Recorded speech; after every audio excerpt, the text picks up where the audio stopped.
Hello, this is Daniel Mart, and today I'm going to be doing another video. This time around, I'm going to be doing a review for the D Train, starring Jack Black, James Marsden, Kathy Han, Jeffrey Tambor, Russell Posner, and Henry Zebronsky, whatever. Before I begin, though, 10 seconds spoiler warning as usual. For those who have yet to actually watch the movie and haven't already, stop the video, go check it out, and come back here and watch the rest of this review. 10 seconds spoiler warning as usual, starting now.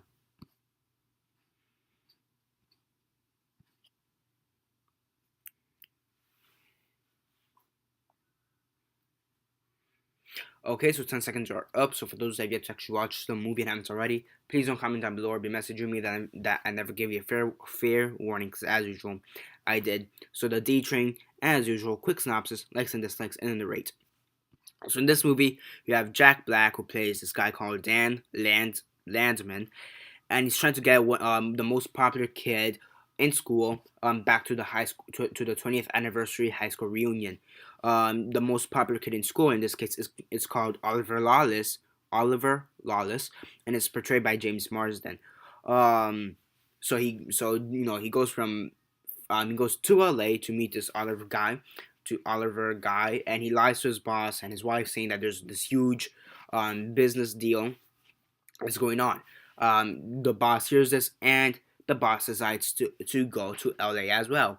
Come to find out that this Lawless guy is an actor in a very popular nationwide commercial advertisement for Banana Boat, if I'm not mistaken. So he uses his acting chops, or whatever acting chops he actually does have, and and uses it to trick the boss, so then he could later hang out with Dan Lansom again, or for the rest of the trip. Dan, he's trying to convince him to go to this high school reunion, and the one thing that convinces him, and it's a huge plot point within the movie, a huge part thing that convinces him is after a gay affair between the two of them, between Dan Landsman and this Oliver Lawless character. So after they have the gay sexual encounter, and they kind of show it a bit explicitly, if I don't say so myself, um, after they show it, and after we know what happened, um, Oliver decides to go to the reunion, and other issues ensue when the company he works at goes borderline bankrupt, when this Oliver guy doesn't really want to hang out with Dan anymore because he's hooking up with other girls and whatnot. So yeah. Now, I really had no idea what to expect from this movie. I'm gonna say that right off the bat. I had no idea what to expect from this movie. I went into this movie completely blind. Um, so yeah, first off, I'm gonna say that the title, the D Train. Why did they call it the D Train? It has really nothing to do with the movie. It comes into play like within the last 5 seconds of the movie, like legit within the last 5 seconds of the movie. So I don't know the title. I'm not really gonna take points off for the title, but I really don't think it's a good title for it. The D Train. I guess there's some kind of dick joke in there. The dick train. I don't know. Maybe there's some kind of sexual joke in there, but the title could have been better. I'm just gonna say that it really has nothing to do with it. But now onto the actual review of the movie, the likes and dislikes and whatnot. So yeah, I actually thought as I said before, I went into this movie blind, and I actually came out somewhat satisfied. The acting and the writing for the movie are actually pretty solid.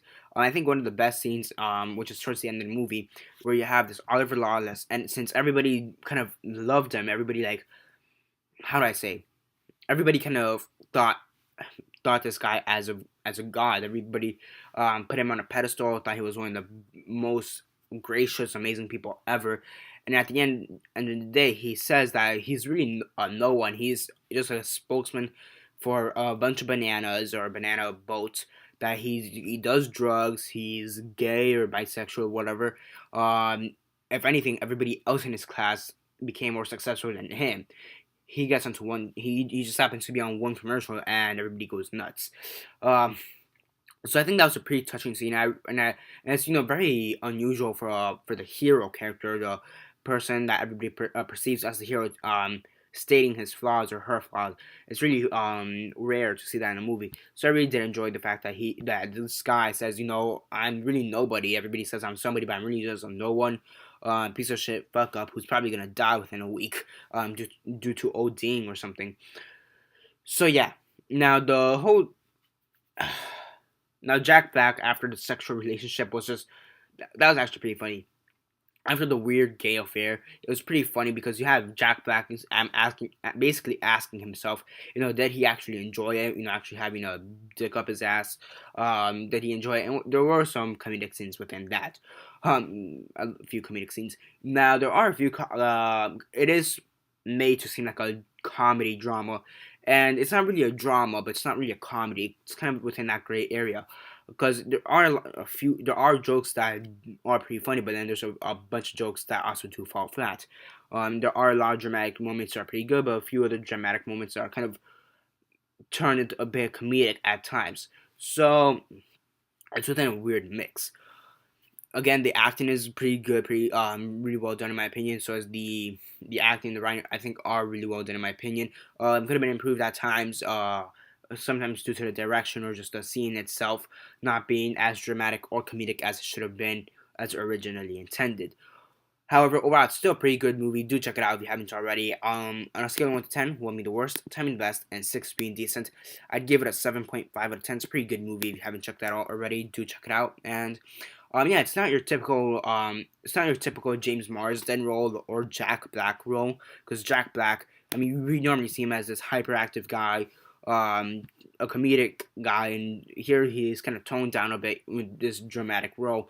And James Marsden, aside from the actually kind of with and James Marsden, he's always played within these romantic movies. He's always the romantic, the hopeless romantic or whatever. He's always in this romance movies. Even within the X-Men films themselves, he has this thing going on with Jean Grey, and he's in this love triangle with Wolverine and Jean Grey, and so he's kind of a hopeless romantic. So it's kind of funny here to see him almost as an asshole.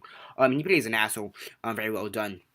He's very good in my opinion. The one thing that I was just thinking throughout the movie, the one thing I was thinking throughout the movie is that Jack Black and James Marsden are kind of a ripoff of Jonah Hill and James Franco.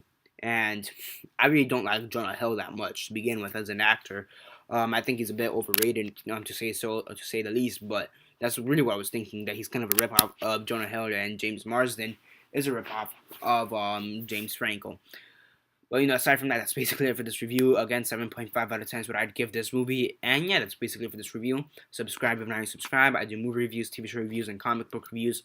Comment down below on your thoughts on the movie. Like the video, share on Facebook, Twitter, MySpace, or whatever you guys prefer. And that's basically it for now. This is Daniel Mart signing off.